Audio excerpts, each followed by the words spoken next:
Hello student, welcome back to my YouTube channel R classes. So my dear student, आज की इस class में हम आपके लिए लेकर आए हैं क्लास 12th हिंदी का एक यूपी बोर्ड द्वारा जारी किया गया मॉडल पेपर। ये पेपर आपको यूपी एमएसपी के ऑफिशियल वेबसाइट पर भी मिल जाएगा, जिसको आज हम विथ सॉल्यूशन के साथ लेकर आ गए हैं आपके लिए। ये बहुत ही इंपॉर्टेंट पेपर है। ये आपके प्री बोर्ड परीक्षा में भी, आपके कॉलेज में भी ये पेपर सॉल्व कराया जा सकता है। तो ये सेक्शन बड़ा ही इंपॉर्टेंट है, तो आप लोग हमारे साथ लास्ट तक बने रहिए। विद सॉल्यूशन के साथ आज हम इसको सॉल्व करेंगे। तो आइए हमने क्लास को स्टार्ट करते हैं। जैसा कि क्लास 12th हिंदी का जो सामान्य हिंदी का जो पेपर है, ये इसमें आपका जो पूर्णांक है वो 100 रहता है। 100 आउट ऑफ 100 का ये पेपर पूछा जाता है, जिसको सॉल्व करने में जो आपको जो टाइम मिलता है वो है 3 घंटे 15 मिनट। 3 घंटे 15 मिनट में आपको ये पेपर सॉल्व करना रहता है। प्रारंभ के 15 मिनट परीक्षार्थियों को प्रश्न पत्र पढ़ने के लिए निर्धारित है। इस प्रश्न में 2 खंड है। इस प्रश्न पत्र में 2 खंड है। दोनों खंडों के सभी प्रश्नों का उत्तर देना आवश्यक है। कहने का मतलब है कि इसमें एक भी क्वेश्चन आपको नहीं छोड़ना है। अकॉर्डिंग टू क्वेश्चन का जो पूछा गया है सब करना है। 2 खंड है, दोनों खंड 50-50 नंबर का है। खंड का है ये 50 नंबर का है, खंड खा है वो भी 50 नंबर का है। आपको एक भी क्वेश्चन छोड़ना नहीं है। पहला आप समझ रहे होंगे कि जैसे जो पहला क्वेश्चन आता है, ये 5 आपके गद्य साहित्य के ऑब्जेक्टिव क्वेश्चन पूछे जाते हैं और 5 पद्य साहित्य के ऑब्जेक्टिव क्वेश्चन पूछे जाते हैं, जिससे आपके जो 10 मार्क्स क्लियर होते हैं। बड़ा ही सिंपल होता है इन मार्क्स को गेन करना। थोड़ा इंपॉर्टेंट क्वेश्चन को पढ़कर देखिए। तो मतलब एक बात है जो मैं आपको बता दूं कि जो यूपी एमएसपी की जो वेबसाइट है, ये जो मॉडल पेपर है ये अगली बार का ही पेपर है। अगली बार 2023-24 में भी यही model paper same official website पर जारी किया गया था यूपी एमएसपी के द्वारा, और वही मॉडल पेपर को इस बार भी 2024-25 करके फिर से जारी कर दिया है। क्योंकि भाई क्वेश्चन तो सेम ही रहना है, तो ये बहुत ही एक मतलब कि सरप्राइज है आपके लिए। तो आप इस पर ध्यान दीजिए कि ये अगले बार का पेपर नहीं है। ये यूपीएमएसपी के वेबसाइट पर जो ये न्यू पेपर अपलोड हुआ है उसका ये पेपर है। तो आप लोग बहुत अच्छे से तैयार करिए, मैं आपके साथ हूं। तो जो पहला क्वेश्चन है वो है शिक्षा का उद्देश्य। शिक्षा का उद्देश्य जो निबंध है, इसके लेखक कौन है? मैं आपको आंसर भी बताऊंगा एंड कुछ क्वेश्चन के आंसर मैं आपको दूंगा जो आपको कमेंट में करना होगा। तो शिक्षा के उद्देश्य के जो लेखक हैं वो हैं हमारे ये जो संपूर्णानंद जी हैं। जो संपूर्णानंद जी हैं ये शिक्षा के उद्देश्य के जो निबंध है उसके लेखक हैं। नेक्स्ट क्वेश्चन है लल्लू लाल की रचना है। लल्लू लाल की रचना है। ऑप्शन है सुख सागर, प्रेम सागर, परीक्षा गुरु, रानी केतकी की कहानी। तो यहां पर ऑप्शन जो सही हो जाएगा, लल्लू लाल की रचना है प्रेम सागर। परीक्षा गुरु ये आप थोड़ा देख लीजिए, लाला श्रीनिवास दास का जो प्रथम उपन्यास है। रानी केतकी की कहानी इंसान अल्लाह खां का है, तो ये भी आप देख लीजिए। और जो तीसरा क्वेश्चन है वो है दो क्वेश्चन आपके हो गए। 2 क्वेश्चन आप स्क्रीनशॉट करिए, नहीं तो आगे बढ़िए, आप निकलवा लीजिएगा पेपर, आप निकलवा सकते हैं। नेक्स्ट देखिए,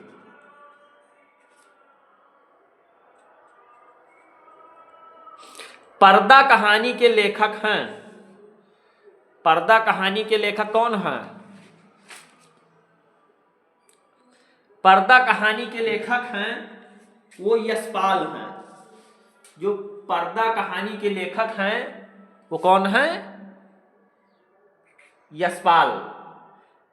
नेक्स्ट क्वेश्चन आपके सामने है कि आवारा मसीहा, आवारा मसीहा के रचनाकार हैं। आवारा मसीहा के रचनाकार कौन हैं?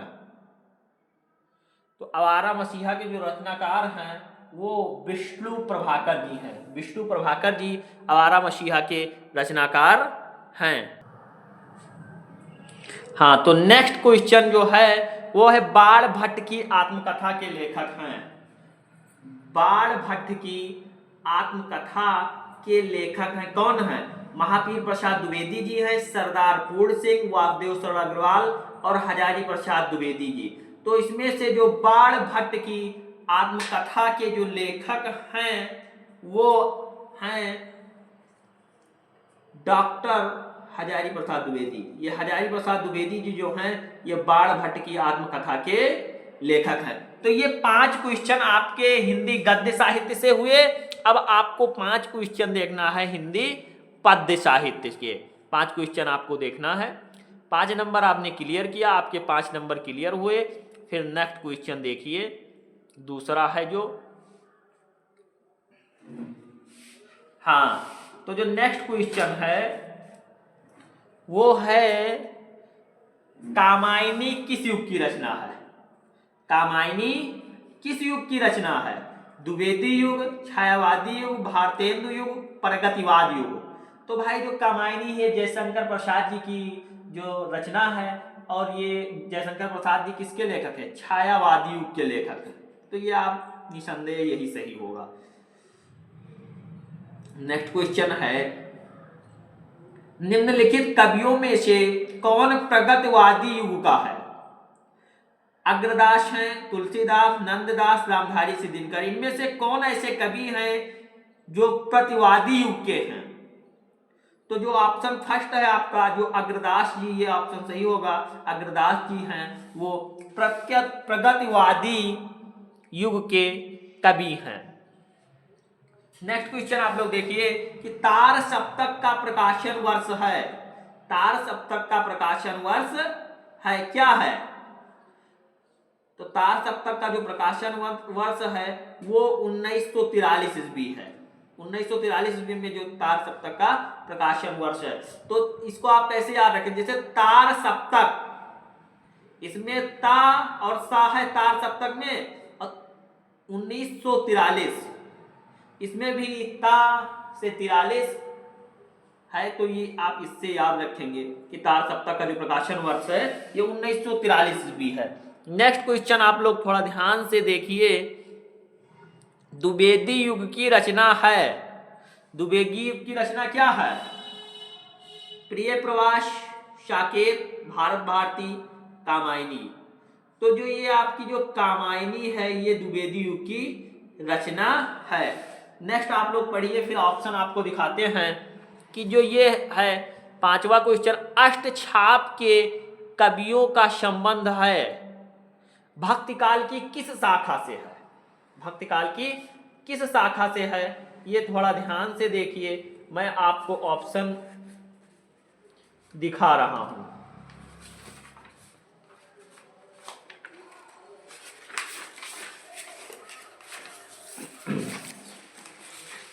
ये देखिए,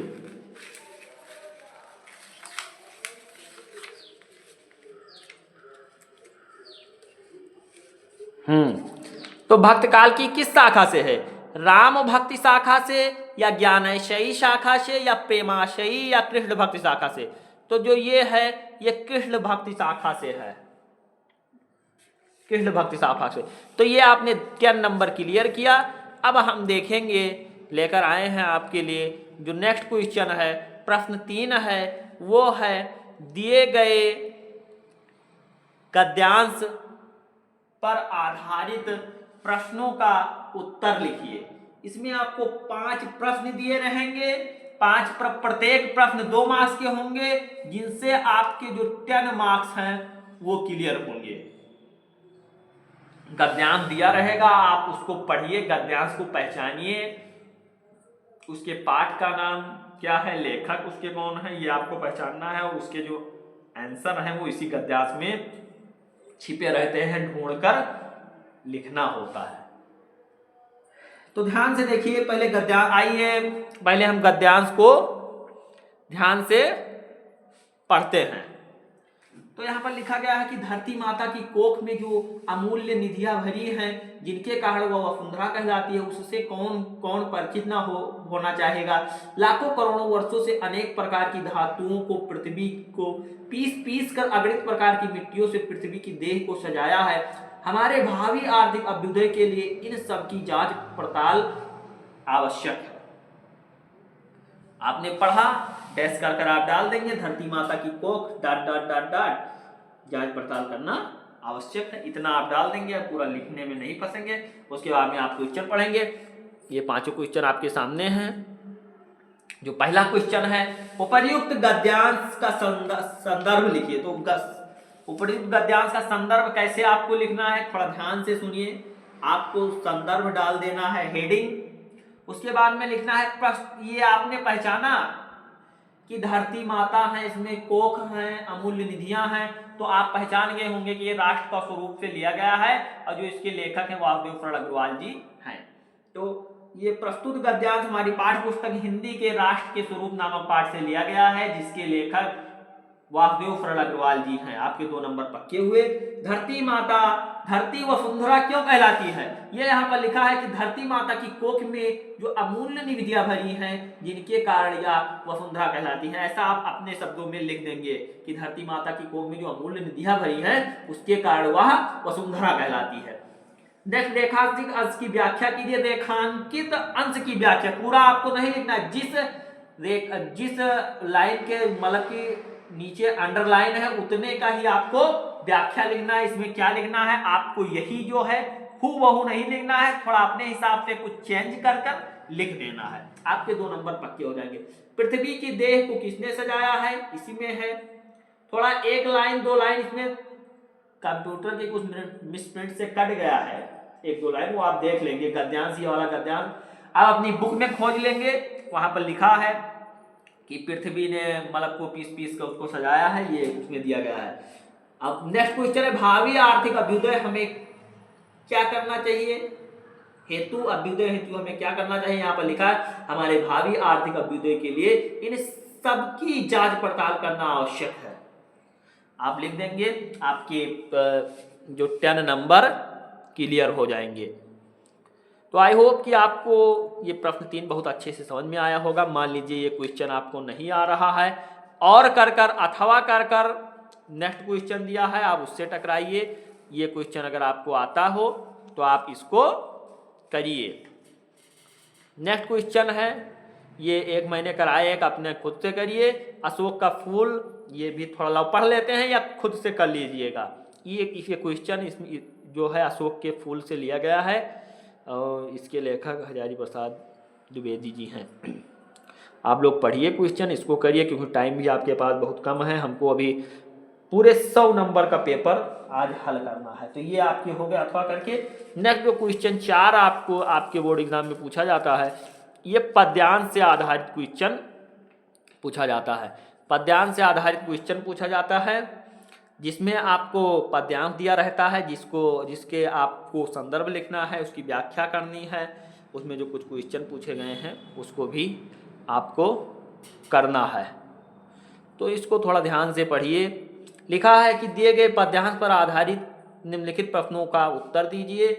थोड़ा पढ़िए पद्यांश को। क्या है, दुर्बलता का ही चिन्ह विशेष शपथ है, पर अवला जन के लिए कौन सा पथ है। यदि मैं गई उकसाई गई भरत से होऊं, तो पति समान ही पुत्र स्वयं भी खोऊं। ठहरो मत रोको मुझे कहूं सो सुन लो, पाओ यदि उसमें सार उसे सब चुन लो। करके पहाड़ सा पाप मौन रह जाऊं, राई भर भी अनुताप न करने पाऊं। ये क्या है, आपको ये क्लियर हो गया होगा कि एक कैकेयी के अनुताप से दिया गया है। कैकेयी के अनुताप से पद्यांश उठाया गया है और इसके जो रचयिता हैं वो मैथिली शरण गुप्त जी हैं। तो इतना आप जान गए, 2 नंबर आपके क्लियर हुए। पूछा है उपयुक्त पद्यांश का संदर्भ लिखिए, तो आप लिख देंगे प्रस्तुत पद्यांश हमारी पाठ्य पुस्तक हिंदी के कैकेयी के अनुताप नामक उससे जो पाठ से उद्घृत है, जिसके जो रचयिता हैं मैथिली शरण गुप्त जी हैं। व्याख्या आप अपने शब्दों में इसी का अर्थ समझ लीजिए, हिंदी में मीनिंग इसकी आप ऐसे लिख देंगे। करके पहाड़ सा पाप मौन रह जाऊं, राई भर भी अंताप न करने पाऊं, पंक्तियों में कौन सा अलंकार है? करके पहाड़ सा पाप मौन रह जाऊं, कौन सा है इसमें अलंकार? कौन सा है इसमें? है उपमा अलंकार। यहां उपमेय में उपमान की संभावना होती है। पद्यांश का भाव स्पष्ट कीजिए, आपको भाव स्पष्ट कर देना है इसका। आपके 5 नंबर क्लियर हुए। हम आगे बढ़ते हैं, नेक्स्ट क्वेश्चन देखते हैं। टाइम आपके पास बहुत ही कम है, हमको आपको पूरा पेपर आज सॉल्व कराना है। चौथा ये हुआ, इसमें भी ऑप्शन लगाकर दिया रहता है। नेक्स्ट आपका क्या है आप वो नहीं जान रहे हैं, तो दूसरा आप तैयार करिए। ये आइए, और लगाकर दूसरा क्वेश्चन दिया है, भाषा की विशेषता बताओ, उसी का क्वेश्चन है, आपको बताना है। नेक्स्ट अगर वो आपको नहीं आ रहा है तो एक और ये समझ लीजिए, एक और पद्यांश दिया हुआ है, पढ़िए इसको पहले। लज्जाशील पथिक महिला जो कहीं दृष्टि आवे, होने देना विकृत वफना को, ना तू सुंदरी को, जो थोड़ी सी श्रमिक हो वह गोद ले शांति खोना, ओठों की और कमल मुख की म्लानताएं मिटाना, कोई क्लांता कृषक ललना खेत में जो दिखावे, जाता कोई जल्दी यदि हो व्योम में तो उसे ला, धीरे धीरे परस उसकी क्लांतियों को मिटाना, छाया द्वारा सुखित करना तप्त भूतांगना को। ये जो लिया, जो ये चैप्टर है, ये किस चैप्टर से लिया गया है? जो ये राधा जी हैं, ये पवन से अपना जो विरह व्यतीत कर रही हैं, बता रही हैं। जब श्री कृष्ण जी के विरह में जब ये थोड़ा व्याकुल होती हैं तो उससे कहती हैं, पवन से कुछ वार्ता करती हैं, वहीं का यहाँ पर वर्णन किया गया है। तो इसके जो रचयिता हैं वो अयोध्या सिंह उपाध्याय हरिओध जी हैं। इसको आपको व्याख्या करना है, आपका हिंदी अर्थ आपको समझना है और क्वेश्चन का आंसर देना है। तो थोड़ा इसको पढ़िए, पढ़ा हमने, अब इसके अर्थ को समझिए। जो राधा जी कहती हैं कि लज्जाशील पथिक महिला जो कहीं दृष्टि आवे, कहती है किससे कहती हैं? वायु से, पवन से कहती हैं कि यदि अगर कोई रास्ते में, वो मतलब कि संदेशा पहुंचाना चाह रही हैं श्री कृष्ण जी के पास वायु के माध्यम से, तो उससे कहती हैं कि लज्जाशील पथिक महिला कहीं दृष्टि आवे, अगर कहीं पर लाजवंती जो स्त्री है वो आपको दिखाई दे, तो होने देना विकृत वफना को, तो ना तू सुंदरी को, तो उसके जो वस्त्र हैं उसको अस्त व्यस्त मत करना, मतलब इतनी तेजी से मत जाना कि अगर आपको रास्ते में कहीं लाजवंती स्त्री दिख रही हो तो उसके वस्त्र को मत उड़ाना। जो थोड़ी से श्रमिक हो वह हो गोद ले शांति खोना, अगर वो थोड़ी सी परिश्रम में है, मतलब थोड़ा अगर व्याकुल है, परेशान है, तो उसको अपनी गोद में लेना, कहे मतलब अपने वायु से स्पर्श करना, ओठों की और कमल मुख की मलानता, उसके ओठों की जो कमल के समान जो उसके ओठ हैं उसकी मलानताओं को मिटाना। कहने का मतलब अपनी शीतल हवा से उसके जो परेशान हृदय को तृप्त करना। नेक्स्ट है, कोई क्लांता कृषक ललना खेत में जो दिखावे। कृषक ललना मतलब होता है किसान की स्त्री, किसान की स्त्री। यदि आपको रास्ते में कोई किसान की स्त्री दिखाई पड़े, श्रमिक दिखाई पड़े, धूप में कार्य करती हुई, तो जाता कोई जल्दी यदि हो व्योम में तो उसे ला, तो उसे अगर आप कोई मतलब कि कोई आकाश में कोई बादल जा रहा हो तो उसे उड़ाकर उसके ऊपर लेकर आना। किसके लिए? कि ताकि उसको छाया मिल सके। धीरे धीरे परस उसकी क्लांतियों को मिटाना, खुद स्पर्श, धीरे धीरे उसके शरीर में स्पर्श करना और उसके जो क्लांतियों को मिटाना, मतलब उसको शांति पहुंचाना। छाया द्वारा सुखित करना तप्त भूतांगना को, मतलब कि जो उस परिश्रम, उस धूप से तपी हुई भूतांगना मतलब स्त्री को, परेशान स्त्री को उस छाया से उसके हृदय को प्रसन्न करना, ऐसा राधा जी कह रही हैं। तो अब क्वेश्चन देखिए, उपयुक्त पद्यांश का संदर्भ लिखिए। संदर्भ हमने आपको बताया कि ये जो अयोध्या सिंह उपाध्याय जी के चैप्टर से लिया गया है। रेखांश की व्याख्या मैंने आपको बताया ही, समझाया ही। राधा लज्जाशील पथिक महिला के विषय में क्या कहना चाहती हैं? राधा लज्जाशील पथिक महिला के विषय में क्या कहना चाहती हैं? तो यहाँ पर लिखा, आप लिख सकते हैं कि जो राधा है वो लज्जाशील पथिक महिला के विषय में कहना चाहती हैं कि रास्ते में अगर आपको कोई लाजवंती स्त्री दिखाई दे तो उसके वस्त्रों को मत उड़ाना, ऐसा कहना चाहती। ओठों की और कमल मुख में कौन सा अलंकार है? तो ओठों की और कमल मुख में, तो यहाँ पर रूपक अलंकार है। यहाँ पे उपमेय में उपमान का भेद रहित आवरण किया गया। जलध और कृषक ललना का अर्थ स्पष्ट कीजिए। जलध का मतलब होता है बादल, कृषक ललना का अर्थ मैंने आपको बताया कि किसान की स्त्री।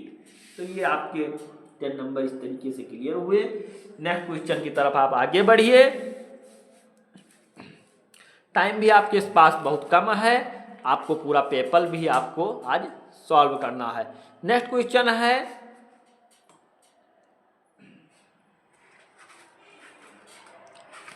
तो निम्नलिखित में से किसी एक लेखक का साहित्यिक परिचय देते हुए उसकी प्रमुख रचना का उल्लेख कीजिए। आचार्य हजारी प्रसाद द्विवेदी जी हैं, APJ अब्दुल कलाम जी हैं और वासुदेव फड़कवाल, तीनों हमने कराया हुआ है, आप लोग जाइए देखिए। और इससे दूसरे से आपको काव्य साहित्य से मैथिली फड़गुप्त जी हैं, सुमित्रा नंदन पंत है, रामधारी सिंह दिनकर हैं। किसी में से एक का आपको लिखना है, तीनों तैयार करने को मैंने बोला है। बहादुर तथा पंचलाइट कहानी का उद्देश्य, ये दोनों हमने कराया हुआ है, आप लोग जाइए केवल सुनकर याद करिए, आपको याद हो जाएगा। अथवा ध्रुव यात्रा है, अगर आप वो नहीं जान रहे हैं तो ध्रुव यात्रा करिए। छठवां 7वां प्रश्न, स्वपठित खंड काव्य के आधार पर किसी एक खंड के एक प्रश्न का उत्तर दीजिए। ये आपको अपने जिला वाइज में लिखना है। आपके जैसे हम गोंडा से हैं तो त्यागपथी यहाँ पर चलता है, तो हम वो लिखेंगे। जो भी आपको जिस जिले से हैं, जो आपके जिले में लगता है वो आप लिख देंगे। तो नेक्स्ट क्वेश्चन की तरफ थोड़ा आगे बढ़िए। हाँ, ये हुआ आपका 7वां क्वेश्चन हो गया। अब 8वां क्वेश्चन देखिए क्या है। ये मैंने आपको बताया था कि ये जिले वाइज लगता है, ये यहाँ पर दिया हुआ है। ये श्रवण कुमार है, रश्मि रथी है, मुक्ति यज्ञ है और आलोक वृत्त है, सत्य की जीत है। ये अब खंड जो का था 50 नंबर आपके क्लियर हुए। 50 नंबर खंड खा का भी करना है, जिसमें आपको दिए गए संस्कृत कि किसी एक संदर्भ सहित हिंदी में अनुवाद लिखना है। 2 दिए रहेगा, जो आप जानते हैं वो आपको लिखना पड़ेगा, वो आप लिखिए। तो इसको थोड़ा ध्यान से पढ़िए।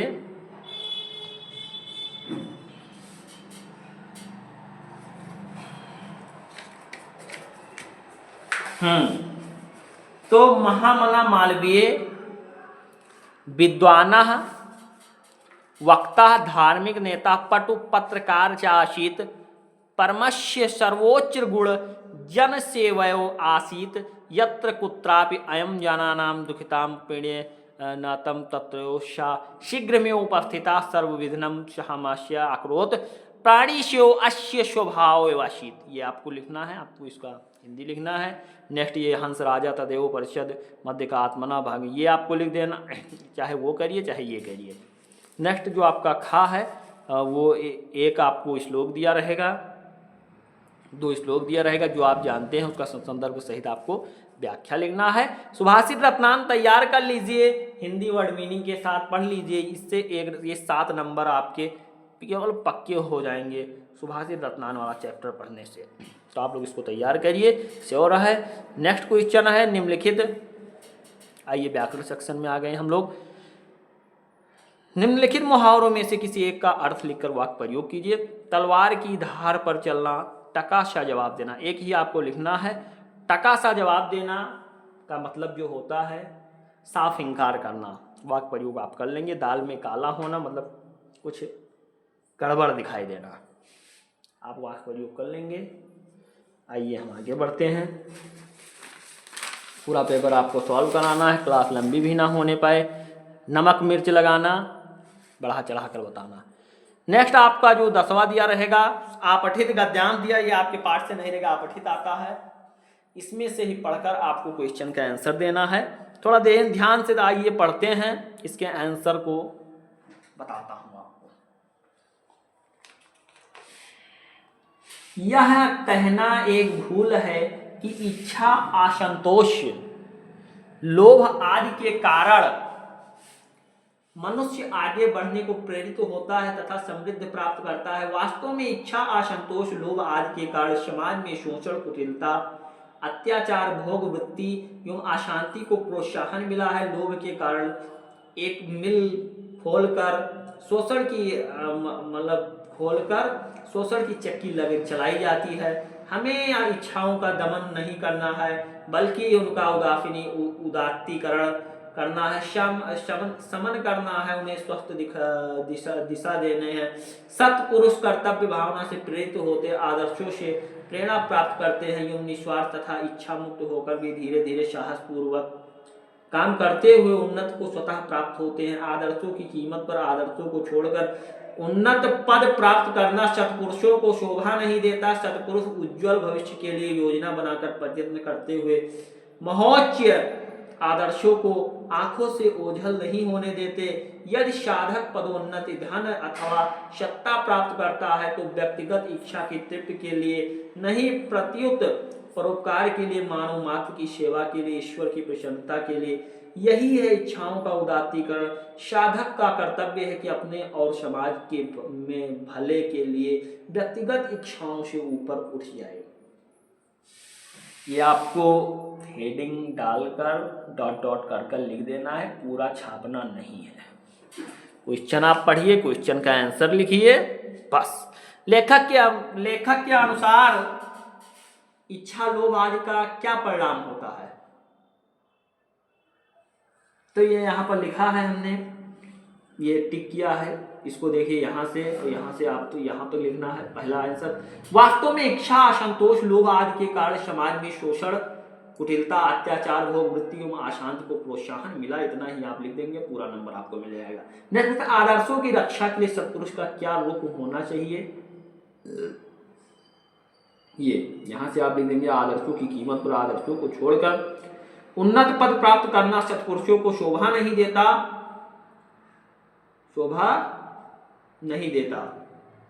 ये आप इतना लिख देंगे, आपको पूरा इच्छाओं का उदात्तीकरण का अर्थ से स्पष्ट कीजिए। यहाँ पर लिखा है कि यदि साधक पदोन्नत, धन तथा अथवा सत्ता प्राप्त है, जो व्यक्ति इच्छा की तृप्ति के लिए नहीं, परंतु उपयुक्त के लिए, मानव मात्र की सेवा के लिए, ईश्वर की प्रसन्नता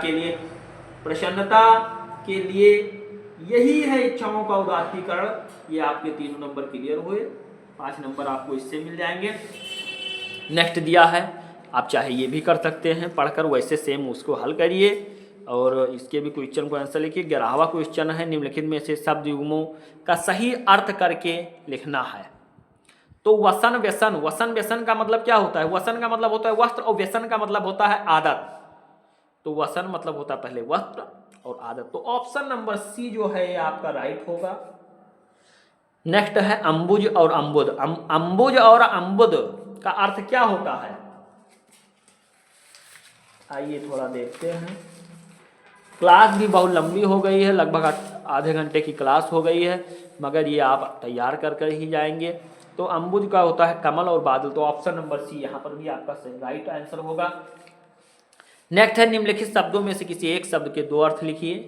अंबर का मतलब होता है बादल, अंबुद लिख सकते हैं आप। पट का मतलब वस्त्र होता है, वस्त्र, पीर। विधि का मतलब होता है कानून, योजना। नाग का तो होता है विषधर, भुजंग, पहाड़। ये वाक्यों। नेक्स्ट है, निम्नलिखित वाक्यांशों के लिए एक शब्द चयन करके आपको लिखना है। जो आंखों के सामने हो उसको क्या कहते हैं? उसको कहते हैं प्रत्यक्ष। जो आंखों के सामने है उसको प्रत्यक्ष कहते हैं। जानने की इच्छा रखने वाला क्या कहलाता है? जानकार, ज्ञानी, जिज्ञासु, बुद्धिमान क्या कहलाता है? ऑप्शन नंबर सी आपका राइट आंसर होगा। जानने की इच्छा रखने वाला को हम जिज्ञासु बोलते हैं। यह आपका हो गया घा है। निम्नलिखित में से किन्हीं दो वाक्यों को शुद्ध करके लिखिए। ध्यान से पढ़िए, क्लियर हो जाएगा। तो लिखा है तुम तो कुर्सी पर बैठे हैं, तुम तो कुर्सी पर बैठे हैं। तो ये क्या है, आपको पढ़कर ही पता हो गया होगा कि ये गलत है। शोधन करना है तो यहां पर लिख देना है तुम कुर्सी पर बैठे हो, हैं के जगह पर आपको हो लिख देना है, बस सही हो जाएगा। इस सरोवर में अनेकों कमल खिले हैं, तो अनेकों के जगह पर आपको अनेक कर देना है, क्योंकि अनेक खुद ही प्लूरल है, तो अनेकों लिखने की क्या आवश्यकता। सम्मेलन में एक कवित्री ने भाग लिया, कवित्री थोड़ा इस तरीके से लिख देंगे, आपका ऑप्शन ये भी सही हो जाएगा। कृपया अनुमोदन करने की कृपया करें, तो जब आपने अनुमोदन लिख दिया है तो कृपया लिखने की क्या आवश्यकता, कृपा काट देंगे, लिखा रहेगा अनुमोदन करने की कृपा करें, ये आपका ऑप्शन सही हो जाएगा। और उसके बाद में वीर रस अथवा हास्य रस ऑलरेडी मैंने कराया हुआ था, श्लेष अलंकार, दोहा, फोरठा, इन तीनों की एक क्लास आपको मैंने बनाई हुई है, जाकर देखिए, यूट्यूब पर सर्च करिए रस छंद अलंकार RR क्लासेस, आप सर्च करिए, वीडियो आएगी, आप उसको देखिए। 13वां क्वेश्चन है, बैंक में खाता खोलने के लिए बैंक प्रबंधक को आवेदन पत्र लिखिए। ऑलरेडी कराया हुआ है, शहर में फैली संक्रामक बीमारी की तरफ जिलाधिकारी का ध्यान आकर्षित करने के लिए आवेदन पत्र, प्रार्थना पत्र लिखिए, ये भी मैंने कराया हुआ। 14वां और लास्ट क्वेश्चन है, 9 नंबर आपको मिलेंगे, जिसमें आपको लिखना है निम्नलिखित विषयों में किसी एक पर अपनी भाषा शैली में निबंध लिखिए। देश में बेरोजगारी की समस्या, आतंकवाद की समस्या, वृक्षारोपण का महत्व।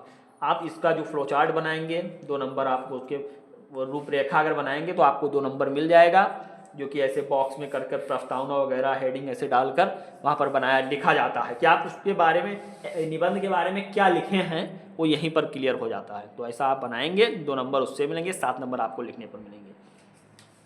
मैंने बताया भी है, इसको तैयार कर लेना। इंपॉर्टेंट 3 हो गए, ये 2 ऐसे यहाँ पर हैं, विद्यार्थी और राजनीति, देश की समृद्धि और विकास में समाचार पत्रों की भूमिका। आई होप कि आपको ये पेपर बहुत अच्छे से समझ में आया होगा। बहुत ही मतलब मैंने इसको विथ आंसर सॉल्यूशन के साथ आपको कराया हुआ है। बहुत सारे लोगों तक इसको शेयर करिए, ताकि ये यूपीएमएसपी पे जो वेबसाइट पर, ऑफिशियल वेबसाइट पर जो पेपर जो जारी किया है बोर्ड ने, वही पेपर है, तैयार करिए। और हम आपके साथ हैं। अगर प्लेटफॉर्म पर आप पहली बार बने हैं तो उसको सब्सक्राइब करिए, ताकि रोज आने वाली वीडियो के नोटिफिकेशन सबसे पहले आप तक पहुंचे। तो मिलते हैं नेक्स्ट वीडियो में नेक्स्ट टॉपिक के साथ, तब तक के लिए थैंक यू, बाय बाय।